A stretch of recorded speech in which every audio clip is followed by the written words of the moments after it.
What is up, everyone? MarsJig8 here, bringing guys the news in a flash, and right off the bat, it's finally here, guys. The next Destiny 2 expansion has been officially announced as the Gods of Controversy, and it looks amazing.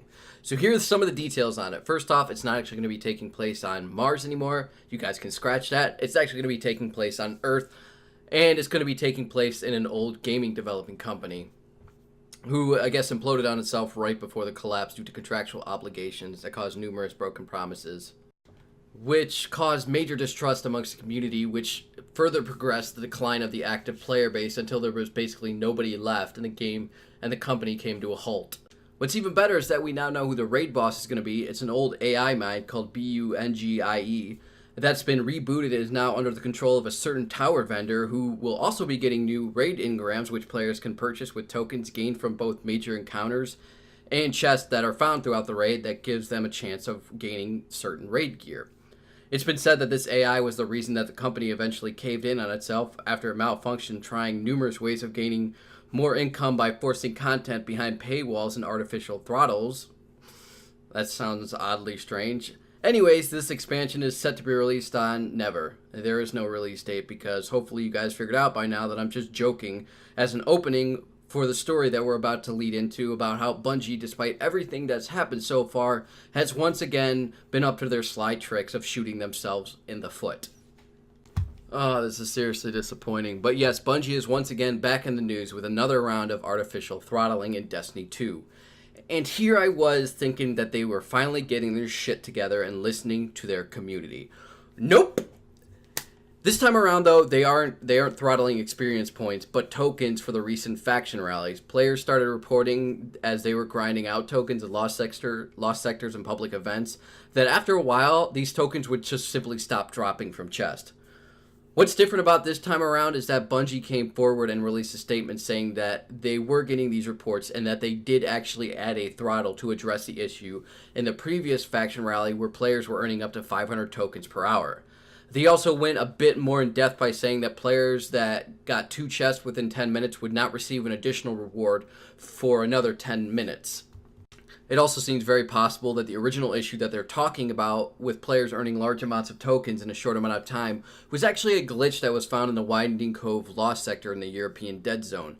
Players discovered that they could basically keep reopening a single chest by running through the Lost sector, clearing it out, then running to the door directly above the chest, and then making a U-turn right as the Winding Cove location title popped up, and head right back to the chest, and it could be reopened again.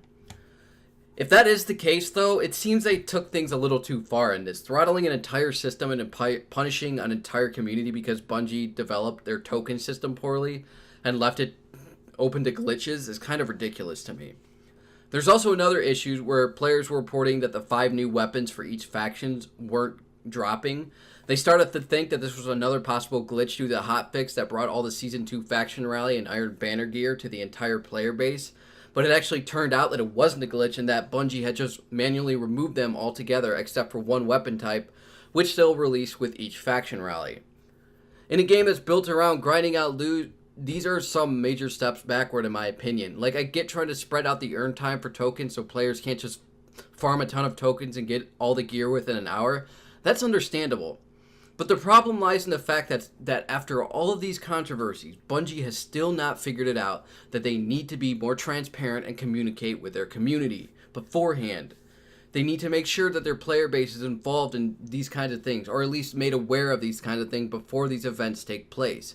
As a company that is currently under the microscope of scrutiny from critics, gaming media, and its own player base right now that's slowly dwindling away with each new controversy, they need to start laying out the groundwork on how each of these events are going to work, and not leave it to their player base to discover what new restrictions they decide to impose.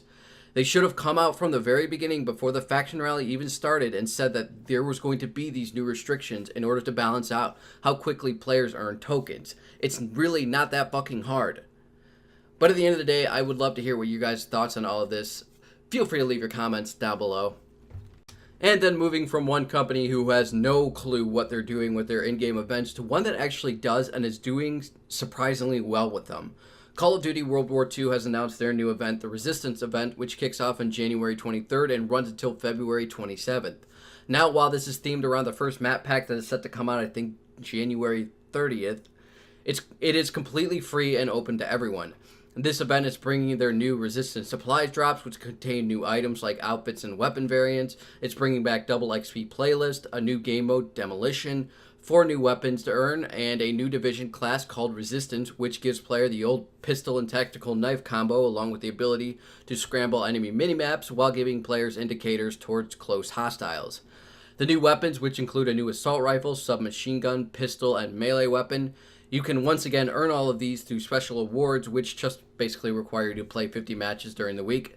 Plus, it also looks like Call of Duty World War II is bringing in a prop hunt game mode, which I'm sure a lot of people are excited for. Anyways, check out the trailer for it down below. We got an update on Tom Petty, who unfortunately passed away unexpectedly last October. His family released a heartbreaking statement that the medical examiner had confirmed the cause of death as multi-system organ failure due to resuscitated cardiopulmonary arrest due to mixed drug toxicity. In short terms, he died from an accidental drug overdose. The coroner's office also found multiple pain medications in his system, including fentanyl, oxycodone, and generic form of Xanax, which his family says that he was taking all of these for multiple issues, including emphysema, knee issues, and a fractured hip. They also found generic Celexa, which is used to treat depression, and Restoril, which is basically a sleep aid. His family says that on the day he actually died, he was informed that his fractured hip, which he had been touring on, had actually gotten worse and graduated to a full-on break, and that they believe that in order to cope with that amount of pain, he over-medicated himself. Along with the feeling confident saying that this was an unfortunate accident and using this as a chance to spread awareness on the opioid crisis, his family also added, on a positive note, we now know for certain he went painlessly and beautifully exhausted after doing what he loved the most for one last time, performing live with his unmatched rock band for his loyal fans on the biggest tour of his 40-plus year career. He was extremely proud of that achievement in the days before he passed. Damn, I'm going to miss Tom Petty. The dude was amazing. If you are a younger audience or you just haven't gotten the chance to listen to him yet, do yourself a favor and go give it a chance. The dude is definitely worth it. Fall Out Boy has announced they are heading on an insane North American tour. The dates have been announced for this, but by God, the lineup on this thing is insane. You've got Machine Gun Kelly, Every Time I Die, State Champs, Nothing Nowhere, Against the Current, Gym Class Hero, Rise Against, and Lift. Now, each of them are going to be playing on select dates, which hasn't been announced yet. Like I said, the dates have been announced, just not what bands are going to be playing on those dates. Anyways, if you guys are interested in those dates, you can find them below. All Time Low has also announced they'll be heading on a new tour. That one's taking off this April. The dates for that can be found below. Bad Wolves released a great cover of the Cranberries Zombie, and there's quite a bit of a sad story behind this release. So, for those of you who don't know, Dolores O'Riordan, the former vocalist of the Cranberries, passed away unexpectedly on Monday, January 15th, from currently unexplained causes. Well, Bad Wolves, which is a band that's composed of former members of God Forbid, Devil Drive, Divine Hearsay, etc., they wanted to modernize the song a bit because they felt that it was still a very relevant song to the issues that we face today. So, along with some slight changes to the lyrics, they also wanted to bring in Dolores into the record as a guest vocalist. She agreed to it, but it just so happens that the day that she was actually scheduled to record the vocals for the cover is the very day that she passed away. And for those of you who are saying, oh, well, they're releasing the song to make bank on her death, no, they have announced publicly that they will be contributing all the funds and profits made from the song to Dolores' family. I gotta say that even without Dolores' vocals here, as much as I would have loved to have heard that, the song still does a great job of what it tried to set out to do, and that is to modernize it a little bit. And I thought it was great. It captured that haunting feeling that the original one did, while giving it its own elements to it. So it's definitely worth checking out. Moving on, though, Machine Head has released a new music video for their new song, Kaleidoscope. Check it out below. The Atlas Moth is a band that I've heard about but never really gotten a chance to, and I kind of regret that now because their new song, Galactic Brain, makes me want to go out and check out all of their stuff. Check that out below. And finally, Silverstein, one of my favorite bands to see live, has put out their new music video, Whiplash. Check that out below. Thank you guys for joining me for this episode. It's a bit of a longer one, but I wanted to get one out for you guys. If you guys enjoyed the video, feel free to leave a like. If you didn't, dislike. If you want more, subscribe as always, and I will see you all on the next one. Mars out. Head, what's in your head? Zombie, zombie.